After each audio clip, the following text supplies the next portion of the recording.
प्यारे मसीही भाइयों बहनों, परमेश्वर के इकलौते पुत्र प्रभु यीशु मसीह के मधुर नाम में आप सभी को जय मसीह की।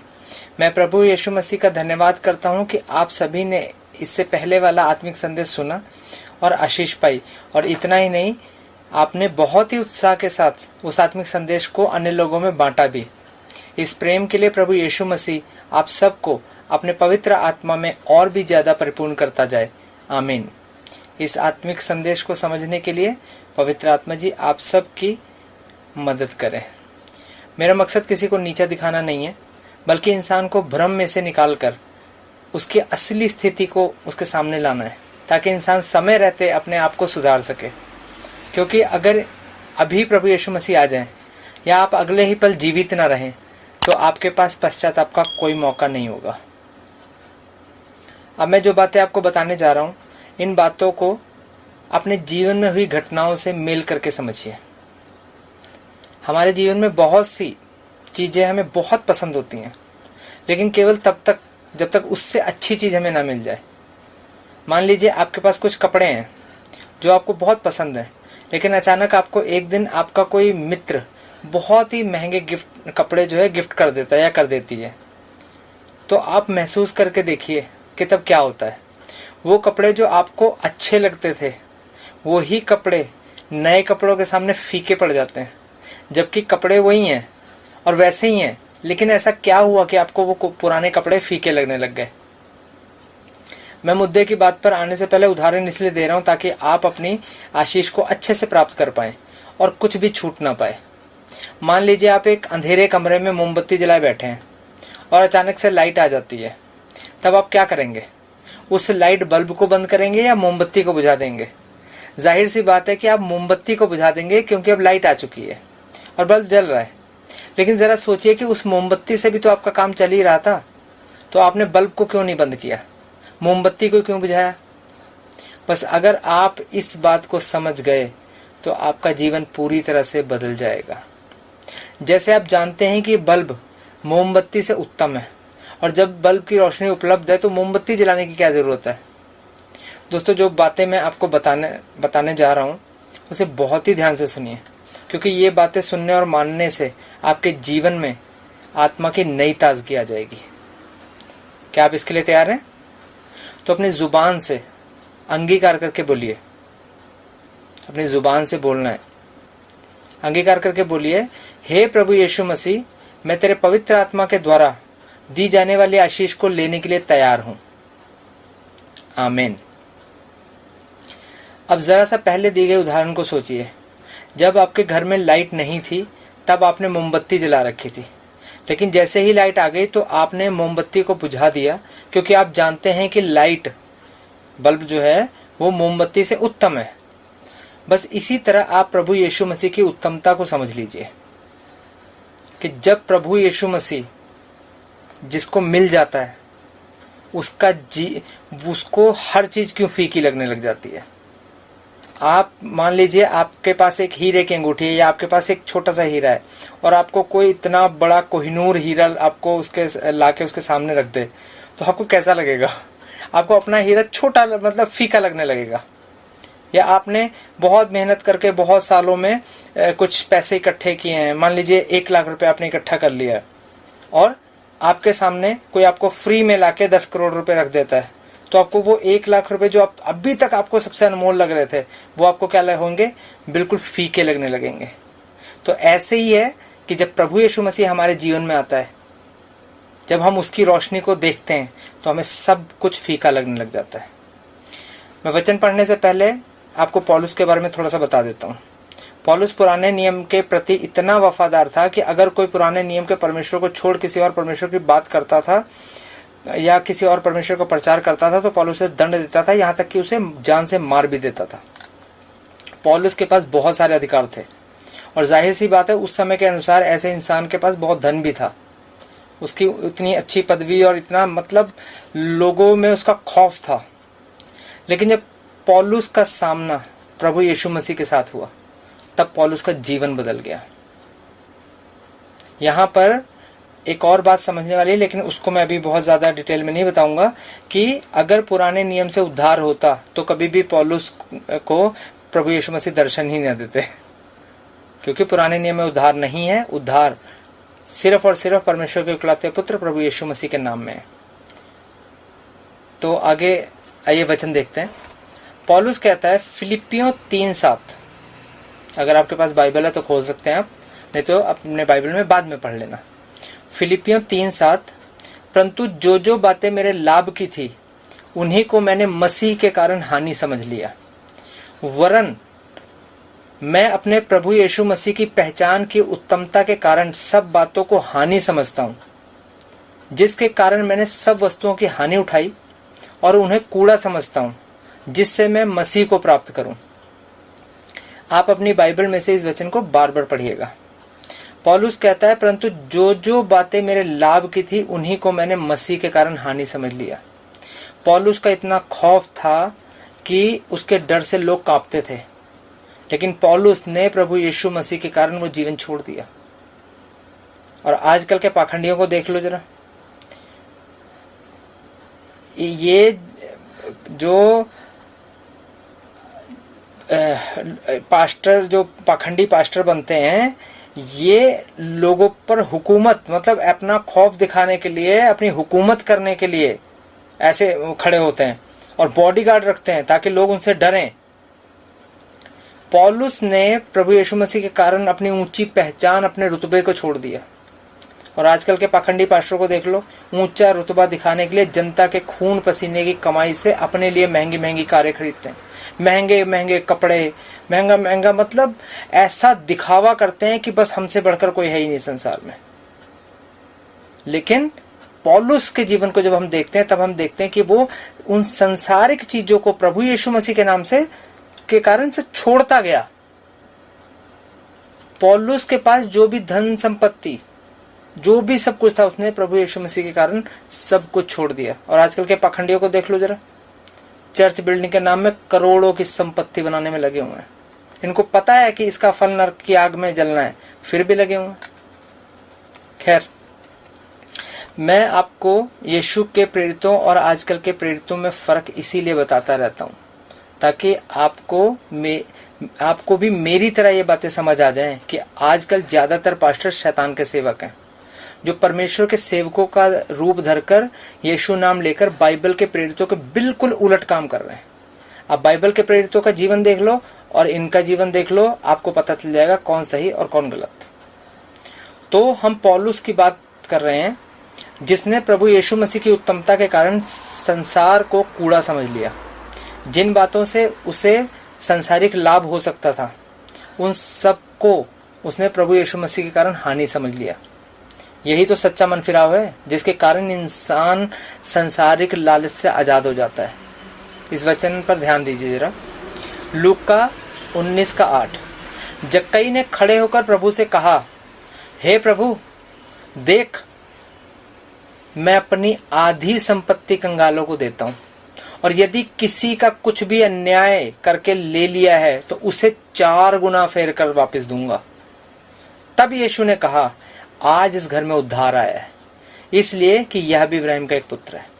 तो सच्चे मन फिराव का मतलब जो है वो कर्मों से जाहिर होता है। आज के समय में कोई है जो सच्चा पश्चाताप करके कहे कि प्रभु यीशु मसीह ने मेरा सच में मन फेर दिया, इसलिए मैंने जितनों के साथ भी ठगी की थी मैं उनका पैसा वापस कर दूंगा, या मैंने कभी किसी का पेन चुराया या कभी कोई और चीज चोरी की हो या कोई और पाप किया हो तो मैं उसके बदले भी उसका पैसा भर दूंगा। पाप को मान लेना ही काफी नहीं है, बल्कि उसे छोड़ देना। और अगर हो सके, अगर आपको याद है कि आपने किसी के साथ ये ठगी की थी, ये बेईमानी की थी, तो आप क्या करो, उस बेईमानी को कबूल, उस इंसान के सामने कबूल करके कि भाई मैंने तेरा, उस समय जब मैं प्रभु में नहीं था तब मैंने तेरे साथ ये ठगी की थी, ये बेईमानी की थी, लेकिन अब प्रभु यीशु मसीह ने मेरा मन बदल दिया है, इसलिए भाई ये ले अपने पैसे और इसके लिए मैं माफी चाहता हूँ और ये आपकी भरपाई है। ऐसा जीवन होना चाहिए मन फिरने के बाद। ये है सच्चा मन फिराव, जिसमें इंसान को सच में पछतावा हो कि उसने पाप किया है। ऐसा नहीं कि बस हाँ जुबान से बोल दिया हाँ प्रभु हम पापी हैं और जी हम अपने गुनाहों को मानते हैं और तू हमें माफ कर दे, यीशु का लहू हमें शुद्ध करता है, चलो जी पानी में नहा लिया और हो गया। ऐसे नहीं होगा। ये यहाँ के पाखंडी पास्टरों की सारी जो काम है, क्योंकि उन्होंने तो भीड़ जमा करनी है, बस जिसको मर्जी आए चल डुबकी। किसी ऐसे लोगों से आप पूछ लो जरा कि बपतिस्मे का मतलब क्या होता है, नहीं पता होगा उन्हें। पाप क्या है वो भी नहीं पता, पापों की माफी क्या है वो भी नहीं पता। सिर्फ और सिर्फ लोगों को पागल बनाया जा रहा है बस। तो हमें जो है वो सच में मन फिराव की शिक्षा को प्राप्त करना है, सच में मन फिराना है, जिसके कारण इंसान का सच में मन फिरे और वो मन फिराव उसके कर्मों के द्वारा उसके जीवन से दिखे। आज हमारे लिए बहुत सी बातें लाभ की हैं, जैसे झूठ बोलकर पैसे कमाना, ठगी के द्वारा पैसे कमाना, धोखा देकर अपना मतलब निकालना, भविष्य के लिए धन जमा करके रखना, जनता को चंगाई का लालच देकर या धनवान होने का लालच देकर उनसे दान दशमाश के नाम पे पैसे ठगना। ऐसे बहुत सारे काम हैं, बहुत से अनुचित काम है जो इंसान अपने लाभ के लिए करता है, फिर चाहे किसी दूसरे की हानि क्यों ना होती जाए। लेकिन पौलुस कहता है कि मैंने प्रभु यीशु के कारण इन सब बातों को हानि समझ लिया है। यहाँ पौलुस की ही नहीं बल्कि मैं अपनी गवाही देकर आपको बताता हूँ कि मैंने भी प्रभु यीशु मसीह के कारण जो जो बातें मेरे लिए संसारिक तौर पर लाभ की थी उन्हें हानि समझ लिया। जब मैंने प्रभु यीशु मसीह पर विश्वास किया और मसीह में आगे बढ़ने लगा तो सोचने लगा कि मेरा काम तो झूठ बोले बिना चलेगा ही नहीं, तो मैं क्या करूं। मेरे प्यारे मसीह बहन भाइयों, यहाँ पे आप मेरी फीलिंग को समझना, क्योंकि मैंने उस समय पहली बार ये अनुभव किया था कि जब इंसान पाप को सच में छोड़ना चाहता है तो प्रभु यीशु मसीह उसके साथ खड़ा हो जाता है। फरिश्तों की फौज उसके लिए उसकी मदद करने के लिए आ जाती है, या ये कह लो कि सारी कायनात उसका साथ देने लगती है और पवित्र आत्मा वचन के द्वारा ऐसे बात करता है जैसे साक्षात सामने खड़ा हो। जब मैं ये सोच रहा था कि मैं झूठ बोले बिना काम कैसे चलेगा और बाइबल खोली तो मेरे सामने एक वचन आया, नीति वचन 21:6, जो धन झूठ के द्वारा प्राप्त हो वह वायु में उड़ जाने वाला कोहरा है और उसके ढूंढने वाले मृत्यु ही को ढूंढते हैं। इस वचन ने मेरे हृदय के साथ साथ मेरी आत्मा तक को छेद दिया और पवित्र आत्मा जी ने मेरी समझ को खोल दिया। तब मुझे समझ आया कि मान लो मैं झूठ बोलकर बहुत पैसा कमा भी लूं, लेकिन वो तो हवा में कोहरे की तरह उड़ जाएगा। फिर चाहे अस्पतालों के द्वारा उड़े या चोरी हो जाए या भारी नुकसान के द्वारा उड़े। और जब झूठ के द्वारा पैसा कमाया हुआ पैसा हवा में कोहरे के समान उड़ ही जाएगा तो मैं टेंशन और फिक्र में केवल मौत को ढूंढूंगा। बस उस दिन के बाद झूठ के द्वारा धन कमाना तो बहुत दूर की बात है, मैंने छोटा सा झूठ बोलना भी छोड़ दिया, पूरी तरह से झूठ बोलना छोड़ दिया। लेकिन इसका परिणाम मेरी सोच के बिल्कुल परे था। जिस काम में झूठ न बोलने के कारण मुझे नुकसान होने का 100% पता था, उसी काम में परमेश्वर ने ऐसा अद्भुत काम किया कि नुकसान तो दूर की बात उल्टा फायदा हो गया।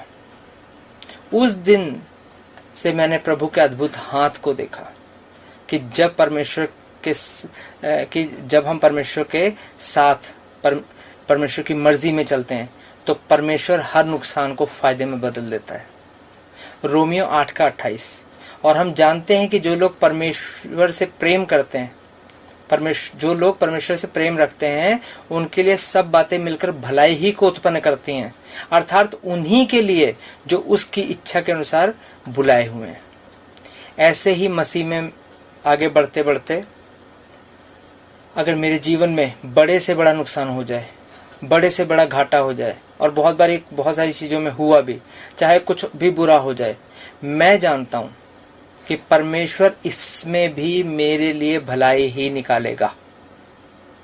ये मेरा वचन पे विश्वास करने का मतलब यही है कि रोना नहीं है कि इतना नुकसान हो गया, इतना ये हो गया। वचन पे विश्वास करने का मतलब यही है कि अगर वहां लिखा है कि परमेश्वर अपने लोगों के लिए बुराई में से भी भलाई निकाल देता है, तो हमें रोना नहीं है, हमें तो आनंदित होना है कि परमेश्वर तेरा एक और चमत्कार देखेंगे कि तू इस बुराई में से कैसे भलाई निकाल देगा। बस शर्त ये है कि ये नुकसान, ये घाटा, ये बुरा केवल और केवल सच के कारण होना चाहिए, भलाई के कारण होना चाहिए, अच्छाई के कारण होना चाहिए। क्योंकि झूठ के कारण, पाप के कारण होने वाले नुकसान की भरपाई परमेश्वर नहीं करता, उल्टा दंड अलग से मिलता है। तो पौलुस कह रहा है कि जो जो बातें मेरे लिए भलाई की थी उन्हीं को मैंने मसीह के कारण हानि समझ लिया, वरन मैं अपने प्रभु यीशु की पहचान की उत्तमता के कारण सब बातों को हानि समझता हूँ, जिसके कारण मैंने सब वस्तुओं की हानि उठाई और उन्हें कूड़ा समझता हूँ, जिससे मैं मसीह को प्राप्त कर सकूं। मसीह के कारण सब बातों को कूड़ा समझने का मतलब क्या है, इसको आप समझिए। एक बार एक लड़का था, उसे प्रभु यीशु मसीह के बारे में पता चला। उसने प्रभु यीशु मसीह पर विश्वास किया और मसीह में बढ़ने लग गया। एक दिन स्कूल में बाइबल के टॉपिक पर बात करने के लिए एक प्रोग्राम था।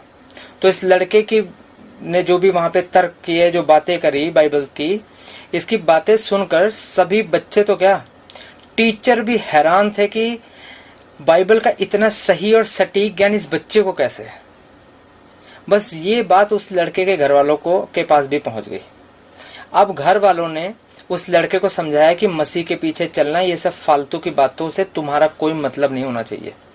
हम चाहते हैं कि तुम पढ़ाई लिखाई करके घर में का जो बिजनेस है वो संभालो। लेकिन उस लड़के ने घर वालों की बात नहीं मानी। तो उस मसीही लड़के के भाइयों ने उसे किडनैप करके एक जगह में कैद कर दिया। क्या कर दिया? कैद कर दिया। कैद का नाम सुनते ही आपके दिमाग में कोई जेल या अंधेरी कोठरी या ऐसी कोई जगह का ख्याल आया होगा। तो सुनिए, इस मसीही लड़के के भाइयों ने इसे एक बड़े से महल में कैद कर दिया और उस महल में अच्छी से अच्छी सुविधा उपलब्ध थी। दुनिया के लगभग सारे ऐशो आराम, शराब शबाब आदि सब कुछ था। यहाँ तक कि सुंदर से सुंदर वेश्याएं भी थी, क्योंकि इस मसीही लड़के के भाइयों को लगता था कि संसार के सुख के आगे इस मेरे भाई को प्रभु यीशु मसीह फीका लगने लगेगा और ये सब छोड़ देगा। आखिर 1 साल तक ऐशो आराम से भरे महल में उसको रखने के बाद इस मसीही लड़के के भाइयों ने इसे बाहर निकाला। लेकिन ये मसीही लड़का मसीह में और भी ज्यादा पक्का हो चुका था। जानते हैं क्यों? क्योंकि इस लड़के ने प्रभु यीशु मसीह की उत्तमता को जान लिया था। इसलिए इसे महल में जो सारी सुख सुविधाएं थी, ऐशो आराम, शराब, वेश्याएं, ये सब उसे कूड़े के समान दिखाई दे रही थी। अब आप ही बताइए, भला कोई इंसान कूड़े से भरी जगह पर रहकर खुश होगा क्या? इसलिए इस लड़के ने उस कूड़े को छुआ तक नहीं। जैसे जो महंगे कपड़े की उत्तमता के कारण आपको अपने पहले पुराने वाले कपड़े फीके लगने लग गए थे ना, जैसे आपको बल्ब की रोशनी के आगे मोमबत्ती की रोशनी फीकी लगने लगी, ऐसे ही स्वर्गीय वस्तुओं के सामने संसार की वस्तु फीकी लगनी ही चाहिए। स्वर्ग में जो आराम मिलेगा उसके सामने इस संसार का आराम हमें हराम लगना चाहिए। आत्मिक जीवन की उत्तमता के सामने शारीरिक जीवन कूड़ा लगना चाहिए। प्रभु यीशु की उत्तमता के कारण ये संसार की बातें, संसार के रीति रिवाज, संसार के रिश्ते, मतलब पूरा संसार ये हमें कूड़ा लगना चाहिए।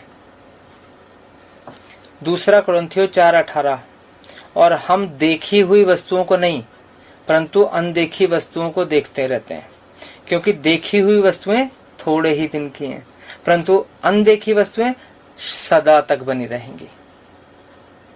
दोस्तों, अगर मैं तब की बात करूं जब मैं शुरू में मसीह में आया था और मैं उस मसीही लड़के की जगह होता, तो 1 साल तो बहुत दूर की बात है, मैं उस महल की चकाचौंध में 1 दिन में ही गिर गया होता। क्योंकि मैं मसीह में तो आ गया था, प्रभु यीशु के नाम को भी जान लिया था, लेकिन प्रभु यीशु मसीह की उत्तमता को नहीं जाना था। इसलिए संसार बहुत सुहाना लगता था। लेकिन क्योंकि अब मैं मसीह की उत्तमता को जानता हूं, इसलिए दुनिया का कोई ऐशो आराम, धन दौलत या अन्य कोई भी मुझे मसीह के प्रेम से अलग नहीं कर सकता। मैं प्रभु यीशु मसीह की उत्तमता को पहले ही जान चुका होता, लेकिन शैतान के सेवक कभी भी प्रभु यीशु मसीह की उत्तमता का प्रचार नहीं करते। वो तो उद्धार करता प्रभु यीशु मसीह को डॉक्टर जीसस करके प्रचार करते हैं, या फिर अमीर बनाने वाले देवता की तरह प्रचार करते हैं, कोई वो चंगाई देने वाले बाबे की तरह प्रचार करता है। क्यों? ताकि लोग कभी भी उद्धार को प्राप्त न कर सकें। मैं हमेशा कहता हूं कि प्रभु यीशु मसीह संसार में पापियों का उद्धार करने आया, और शैतान इंसान को उस उद्धार के मार्ग से भटकाने के लिए चंगाई, चिन्ह, चमत्कार, धन दौलत का लालच लेकर आया। शैतान का सिर्फ एक लक्ष्य है कि इंसान उद्धार ना पाए और उसके साथ हमेशा हमेशा के लिए नरक में चला जाए। इसलिए अगर कोई इंसान प्रभु यीशु मसीह की उत्तमता को जान जाएगा तो उसे संसार और संसार की वस्तुएं, चंगाई सभा, भविष्यवाणी सभा सब कूड़ा लगने लगेंगी। फिर शैतान किस बात का लालच देके आपको फंसाएगा? तो शैतान के जो सेवक कभी भी प्रभु यीशु मसीह की उत्तमता का प्रचार नहीं कर सकते। मान लीजिए आपने ऐसा कोई गुनाह किया है, या आपसे कुछ ऐसा गुनाह हो गया जिसकी कीमत आप अपना सब कुछ बेचकर भी नहीं चुका सकते। अब आपके पास सिर्फ दो रास्ते हैं, या तो आप हमेशा के लिए जेल में सड़ो, या फिर कीमत चुका दो। लेकिन आपके पास कीमत चुकाने के लिए तो कुछ है ही नहीं। तब एक अनजान इंसान आपके पास आता है और कहता है, आपके छुटकारे के लिए जितनी कीमत चुकानी है उसके लिए मुझे मेरा सब कुछ बेचना पड़ेगा। और वो अनजान इंसान आपके छुटकारे के लिए अपनी सारी संपत्ति बेचकर खुद कंगाल हो जाता है, लेकिन आपके छुटकारे के लिए सारी कीमत भर देता है। अब आप बताइए, आप उस इंसान के लिए क्या करेंगे? उसके लिए कितने शुक्रगुजार होंगे? आप उसके साथ अपने जीवन भर कैसा व्यवहार करेंगे? मेरा विश्वास है कि आप उस इंसान को, जो आपके लिए कंगाल बन गया, जीवन भर घर बिठाकर खाना खिलाएंगे, उसकी बहुत सेवा करेंगे, उसकी हर बात मानेंगे, उसकी सेवा में कोई कसर नहीं छोड़ेंगे, क्योंकि आपके साथ जो हुआ था उसे आपने अपने शरीर में महसूस किया कि जेल में कितनी तकलीफ होती है और फिर आज़ादी क्या चीज़ होती है। उस आज़ादी का आनंद आपको हमेशा याद रहेगा। लेकिन आत्मिक जीवन सिर्फ विश्वास से चलता है। स्वर्ग नरक को हमने नहीं देखा, लेकिन हमारा विश्वास है कि हम पापी हैं और हर पाप की एक कीमत होती है। उस कीमत को भरो या फिर नरक में जाओ, या फिर उसमें नरक में जाके हमेशा के लिए जलते रहो। पुराने समय में पाप की कीमत जानवरों के खून से चुकाई जाती थी, लेकिन वो काफ़ी नहीं था, क्योंकि इंसान जितने पाप करता है उसकी कीमत चुकाने के लिए इंसान को करोड़ों रुपए की कीमत के जानवरों की बलि देनी पड़ती। फिर भी उसके पाप सिर्फ कुछ समय के लिए माफ होते हैं। अब हर इंसान करोड़पति तो है नहीं कि जो अपने पापों के लिए इतने सारे जानवरों की बलि दे सके, और वो मान लो उतने जानवरों की बलि दे भी दे तो फिर अगले पल वो पाप कर देता है। तो वो एक अनहोनी बात है। इब्रानियों 12:4, क्योंकि अनहोना है कि बैलों और बकरों के लहू पाप को दूर करें। इसलिए परमेश्वर ने अपने इकलौते पुत्र को इस संसार में हर इंसान के पाप के लिए एक ही बार बलि होने के लिए भेजा। अब आप सोचेंगे कि क्या आप अपने पापों के लिए, अब आप ये सोचिए कि क्या आप अपने पापों के लिए करोड़ों रुपए के जानवर खरीद पाते हैं? वो भी सिर्फ काम चलाओ माफी के लिए, जिससे उद्धार भी नहीं हो सकता था। लेकिन यीशु मसीह ने अपने अनमोल लहू से आपको खरीद लिया। अब आप सोचिए कि आप कितने अमीर हैं कि आपके पास विश्वास के द्वारा प्रभु यीशु मसीह का अनमोल लहू है, जो उस करोड़ों अरबों खरबों रुपए के जानवरों से बेहतर है, उत्तम है। कोई मुकाबला नहीं है प्रभु यीशु मसीह के खून का और जानवरों के खून का। प्रभु यीशु मसीह का खून सबसे अनमोल है, उसमें कुदरत है, उसमें माफी है। 2 कुरिन्थियों 8:9, तुम हमारे प्रभु यीशु मसीह के अनुग्रह को जानते हो कि वह धनी होकर भी तुम्हारे लिए कंगाल बन गया, ताकि उसके कंगाल हो जाने से तुम धनी हो जाओ। इस वचन से संसारिक धनवान होने का कोई मतलब नहीं है। बहुत से मसीही लोग सही ज्ञान न होने के कारण सोचते हैं कि प्रभु यीशु मसीह ने हमें संसारिक धनवान बना दिया है, लेकिन ये बात बिल्कुल गलत है। मैं हमेशा कहता हूँ, जिसे अपनी गलतफहमी दूर करनी है वो बाइबल में प्रेरितों का जीवन देख ले। अगर प्रभु यीशु मसीह ने किसी को, इंसान को संसारिक तौर पर अमीर बनाना होता तो वो सबसे पहले अपने चेलों को बनाता, लेकिन प्रभु यीशु मसीह के चेले तो संसारिक तौर पर कंगाल थे और दुख भरा जीवन जीते थे। इस आत्मिक संदेश का टॉपिक प्रभु यीशु मसीह आपके लहू का नहीं है, इसलिए मैंने आपको ज़्यादा कुछ नहीं बताया। फिर भी कोशिश की है कि आपको बहुत कम शब्दों में जानकारी दे दूं। आप दुआ करेंगे तो एक ऑडियो संदेश जो है वो सिर्फ प्रभु यीशु मसीह के लहू के टॉपिक के ऊपर रिकॉर्ड करके आप तक पहुंचाऊंगा। आप सबको पता है कि अगर आप किसी का खून करोगे तो आपको जेल या फांसी की सजा होगी, इसलिए आप नहीं करते हो। बहुत से लोग कहते हैं कि मेरा बस चले तो मैं इसका खून कर दूं या मैं इसको ये कर दूं, लेकिन वो ऐसा क्यों नहीं करते? क्योंकि उन्हें पता है कि अगर देश का कानून तोड़ेंगे तो उन्हें तुरंत दंड मिलेगा। ऐसे ही आत्मिक कानून तोड़ने पर भी दंड मिलेगा, लेकिन तुरंत दंड मिले ये जरूरी नहीं है। इसलिए मसीही लोग बेखौफ आत्मिक कानून तोड़ते रहते हैं। इसका कारण सिर्फ ये है कि उन्हें ये विश्वास ही नहीं है कि एक दिन न्याय होगा और सजा मिलेगी। बेशक वो लोग जुबान से यीशु यीशु करते रहते हैं, बाइबल पढ़ते हैं, आराधना करते हैं, दान दशमांश देते हैं, लेकिन वो विश्वास नहीं करते कि न्याय होगा और दंड मिलेगा। लेकिन ऐसे मसीहियों को देश के कानून पर पूरा भरोसा है, पूरा विश्वास है कि अगर किसी का खून किया तो सजा मिलेगी। बस यही फर्क है कि सांसारिक बातों को देखते हुए विश्वास करना और आत्मिक बातें जो अभी दिखाई नहीं देती है उन पर विश्वास ना करना। लेकिन जिस दिन आप अनदेखी बातों पर बाइबल में आने वाले समय के लिए बताई गई जो सब बातें हैं अभी से विश्वास करोगे कि ऐसा ही होगा, इसे कोई रोक नहीं सकता, तब आपको प्रभु यीशु मसीह और उसके लहू से उत्तम कोई भी नहीं लगेगा। क्योंकि तब आपको समझ आएगा कि परमेश्वर को घूस नहीं दी जा सकती, इसलिए पैसे के द्वारा आप दंड से बच नहीं पाओगे। परमेश्वर के सामने आपका कोई तर्क नहीं चलेगा, इसलिए आपकी सांसारिक पढ़ाई आपको बचा नहीं पाएगी। धन संपत्ति, रिश्तेदार, पत्नी, बच्चे, मित्र आदि आदि कोई भी आपको परमेश्वर के न्याय से नहीं बचा पाएगा।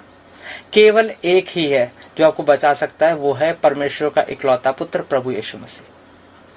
तो दोस्तों, जब तक आप प्रभु यीशु मसीह को सबसे बढ़कर नहीं मानेंगे तब तक आप प्रभु यीशु मसीह को सबसे बढ़कर प्रेम भी नहीं कर सकते। क्योंकि इंसान को जो सबसे अच्छा, सबसे उत्तम लगता है उससे ही वो सबसे बढ़कर प्रेम करता है, उसके साथ ही वो समय बिताना चाहता है। क्या कोई ऐसा प्रेमी होगा जो अपनी प्रेमिका के साथ समय ना बिताना चाहे? या कोई ऐसी प्रेमिका होगी जो अपने प्रेमी के साथ समय ना बिताना चाहे? तो क्या ऐसा होना संभव है कि कोई कहे कि मैं प्रभु यीशु मसीह से प्रेम करता हूँ या करती हूँ, लेकिन फिर भी उसके साथ समय ना बिताना चाहे? बेशक यहाँ पे आपको मैं एक राय दे रहा हूँ, बेशक आप प्रार्थना ना करो, बेशक आप कोई गीत ना गाओ, बेशक आप आराधना ना करो, लेकिन कभी अकेले कमरे में बैठो और अपनी जुबान से अंगीकार करके सिर्फ ये कहो कि प्रभु यीशु मसीह मैं तेरी हजूरी में बैठा हूँ या बैठी हूँ, ये समय प्रभु मैं तेरे साथ बिताना चाहता हूँ या चाहती हूँ। बस इतना अंगीकार करके बेशक चुपचाप आंखें बंद किए बैठे रहो, आप थोड़ी ही देर में पवित्र आत्मा की उपस्थिति को महसूस करने लगेंगे। इतना आनंद कभी आपको चर्च में गीत गाते हुए भी नहीं आया होगा जितना आनंद आपको प्रभु की हजूरी में बैठकर आएगा। फिर देखना, आप एक दिन भी बिना परमेश्वर से मिले रह नहीं पाओगे। आपको हमेशा बेताबी रहेगी कि कब मैं परमेश्वर की हजूरी में बैठूं। तो हजूरी में बैठने का टाइम आप 1 घंटा निकाल लो, 2 घंटा निकाल लो, जो मर्जी निकाल लो, ठीक है। और बेशक उसमें ऐसा नहीं है कि उसमें प्रार्थना नहीं कर सकते या आराधना नहीं कर सकते। आप अकेले परमेश्वर के साथ चाहे उसकी हजूरी में शांत बैठो, चाहे आराधना करो, चाहे जैसे मर्जी गीत गाओ, जो मर्जी करो, लेकिन परमेश्वर के साथ समय बिताओ। बहुत सारे लोग कहते हैं कि हम 1 घंटा क्या बोलें, हमें समझ नहीं आता। तो कुछ मत बोलो, बस ये अंगीकार करके बैठो कि प्रभु ये समय मैं तुझे देता हूँ, मैंने ये समय तेरे साथ बिताना है। तो आप देखेंगे कि कुछ दिनों बाद जब आप ऐसा करते जाएंगे तो परमेश्वर की हजूरी आपको अपने आसपास फिर हमेशा के लिए फील होने लगेगी। तो प्रार्थना भी कीजिए, आराधना भी कीजिए, गीत भी गाइए, लेकिन सबसे बढ़कर उसकी हजूरी में जरूर बैठिए। और वो हजूरी कोई चर्च में या कहीं किसी खास जगह नहीं होती है। जहां आप सड़क में, कमरे पे, जहां भी, पार्क में, कहीं पे भी, आप सिर्फ अपनी जुबान से अंगीकार कीजिए कि प्रभु मैं तेरी हजूरी में बैठी हूँ। मोबाइल बंद, सब मतलब पूरा। जब आप और परमेश्वर मिल रहे हैं, जब आप परमेश्वर की हजूरी में बैठ रहे हैं, तो आपको पूरी दुनिया से उस समय के लिए सब कुछ कट कर देना है। फोन बंद, सब कुछ बंद। आप ऐसा जब करेंगे ना, तब आपको जो आनंद मिलेगा ना, वो आप मतलब बयान से बाहर है। आप करके देखना। अंत में मैं कुछ बातें आपको साफ कर दूं क्योंकि कई बारी लोग बहुत चीज़ों को गलत वे में ले जाते हैं, इसलिए कुछ बातों को मैं बिल्कुल क्लियर कर दे रहा हूँ। मेरे कहने का ये मतलब बिल्कुल भी नहीं है कि आप अपने घर में पंखा, फ्रिज, कूलर या ये सब जो चीज़ें हैं ये घर से बाहर फेंक दें या इनको कूड़ा समझ के बाहर फेंक दें, बल्कि मेरे कहने का मतलब ये है कि आप प्रभु यीशु मसीह को हर चीज़ से उत्तम समझें और सिर्फ उतना ही सामान अपने पास रखें जितने से आपका साधारण जीवन चल सकता हो। मैं अपनी बताऊं, मेरे पास पंखा होने के बावजूद भी बहुत समय तक जानबूझकर गर्मी में रहता हूं। अच्छा खाना होने के बावजूद भी बहुत बार साधारण ही खाना खाता हूं। और भी बहुत से ऐसे काम हैं जो मैं ऐसे करता हूं जैसे कि मैं किसी जेल में बंद हूं या संसार में विपत्ति पड़ी है या सूखा पड़ा हुआ है। क्योंकि जब मैंने बाइबल में से यीशु के प्रेरितों का जीवन देखा तो उनका जीवन जेल के जीवन से भी बदतर था। और यहाँ मैं आपको एक बात ज़रूर बताना चाहूँगा कि प्रभु यीशु मसीह ने उन्हें ऐसा जीवन इसलिए ही दिया था ताकि उसके चेले उसके नाम के कारण जेल में रहें या फिर बाहर रहें, उन्हें कोई फ़र्क ना पड़े। यीशु मसीह ने अपने चेलों का जीवन इसलिए ऐसा रखा था ताकि वो जेल जाने के डर से या मार खाने के डर से सुसमाचार सुनाने से चूक ना जाए। आप खुद सोचिए, ये जो वीआईपी पास्टर हमेशा एसी में बैठे रहते हैं, बॉडीगार्ड से घिरे रहते हैं, क्या ये कभी सत्य का प्रचार कर सकते हैं जिसके कारण इनको जेल जाना पड़े या मार खानी पड़े? कभी नहीं करेंगे, क्योंकि शैतान ने इन्हें ऐशो आराम के महल में कैद करके रखा है। ये कूड़े से प्रेम करके बैठे हैं, ये उसी कूड़े का प्रचार करते हैं। लेकिन सच्चा मनफिराव का मतलब सांसारिक फायदा नहीं है, सच्चे मनफिराव का मतलब आत्मिक फायदा है। परमेश्वर जो है वो हमें आत्मिक तौर पर अमीर करना चाहता है। तो प्यारे मसीही भाइयों बहनों, हमारा प्रभु यीशु मसीह आज भी वैसा ही है। वो युगान युग एक जैसा ही है। लेकिन आज के समय में सच्चा मन फिराव होना बिल्कुल ऐसा ही है जैसे समुद्र में एक सुई ढूंढना। इसका कारण ये है कि सच्चा सुसमाचार सुनाने वाले लोग बहुत कम हैं। आज इंसान को मसीह में लाने के लिए उसे पापों के बारे में नहीं बताया जाता है, पाप की पीड़ा क्या होती है ये नहीं बताया जाता है, पाप की पीड़ा का समाधान क्या है ये भी नहीं बताया जाता है, बल्कि उसे सांसारिक लालच दिया जाता है ताकि इंसान उद्धार के मार्ग से भटक जाए। 5-5 साल 10-10 साल के बच्चों को बपतिस्मा दे दिया जाता है जिन्हें पता ही नहीं है कि बपतिस्मा है क्या, पाप है क्या और पाप का क्षमा क्या है। इसके ऊपर भी मैं दुआ करूंगा परमेश्वर से कि इसके ऊपर एक स्पेशली इसी के ऊपर मैसेज बना दूं कि पाप और उसकी माफ़ी का असली मतलब क्या है। जब आप इस वचन को, ये जो वचन हमने पहले भी पढ़ा है, फिलिपियों 3:17, परंतु जो जो बातें मेरे लिए लाभ की थी उन्हीं को मैंने मसीह के कारण हानि समझ लिया, वरन मैं अपने प्रभु यीशु मसीह की पहचान की उत्तमता के कारण सब बातों को हानि समझता हूँ, जिसके कारण मैंने सब वस्तुओं की हानि उठाई और उन्हें कूड़ा समझता हूँ जिससे मैं मसीह को प्राप्त करूँ। जब आप इस वचन को अच्छे से समझ जाएंगे और अपने जीवन में लागू करेंगे, उसके बाद जब किसी पास्टर के प्रचार करते सुनेंगे कि प्रभु यीशु मसीह तुम्हें चंगा कर देगा, प्रभु यीशु मसीह तुम्हें सांसारिक तौर पर अमीर कर देगा, तुम्हें घर मिल जाएगा, तुम्हें कार मिल जाएगी, तुम धरती पर ऐशो आराम भरा जीवन बिताओगे, तो आप कहेंगे ये कैसा पाखंडी पास्टर है जो कूड़े का प्रचार कर रहा है। यीशु मसीह में कूड़ा देने नहीं आया बल्कि हमें अनंत जीवन देने आया। कूड़ा तो पहले ही हमने बहुत बटोरा हुआ था, इसलिए ही तो प्रभु यीशु मसीह ने कहा मरकुस 10:21, यीशु ने उस पर दृष्टि करके उससे प्रेम किया और उससे कहा तुझ में एक बात की घटी है, जा जो कुछ तेरा है उसे बेचकर कंगालों को दे और तुझे स्वर्ग में धन मिलेगा और आकर मेरे पीछे हो ले। प्रभु यीशु मसीह के कहने का अर्थ ही ये है कि कूड़ा लेकर मेरे पीछे ना चल, पहले कूड़ा छोड़ दे, उसके बाद मेरे पीछे चल, तो मैं तुझे अनंत जीवन दूंगा। प्यारे मसीही भाइयों बहनों, मैं इस आत्मिक संदेश के द्वारा आपको बहुत ही कम शब्दों में ज़्यादा से ज़्यादा समझाने की कोशिश की है। बहुत लंबा इस मैसेज को नहीं ले जाना चाह रहा था, जितना कम से कम हो सकता था उतने में मैंने आपको समझाया। आप लोग प्रार्थना करते रहना ताकि पवित्र आत्मा से प्रेरित होकर आपको और भी आत्मिक संदेश सुना सकूं। मुझे विश्वास है कि अब आप हर चीज़ को परखेंगे कि क्या ये प्रभु यीशु मसीह से उत्तम है या नहीं। और जब आप पाएंगे कि प्रभु यीशु मसीह से उत्तम कुछ भी नहीं है, तो आप प्रभु यीशु मसीह से ज़्यादा ईमानदारी से प्रेम करेंगे।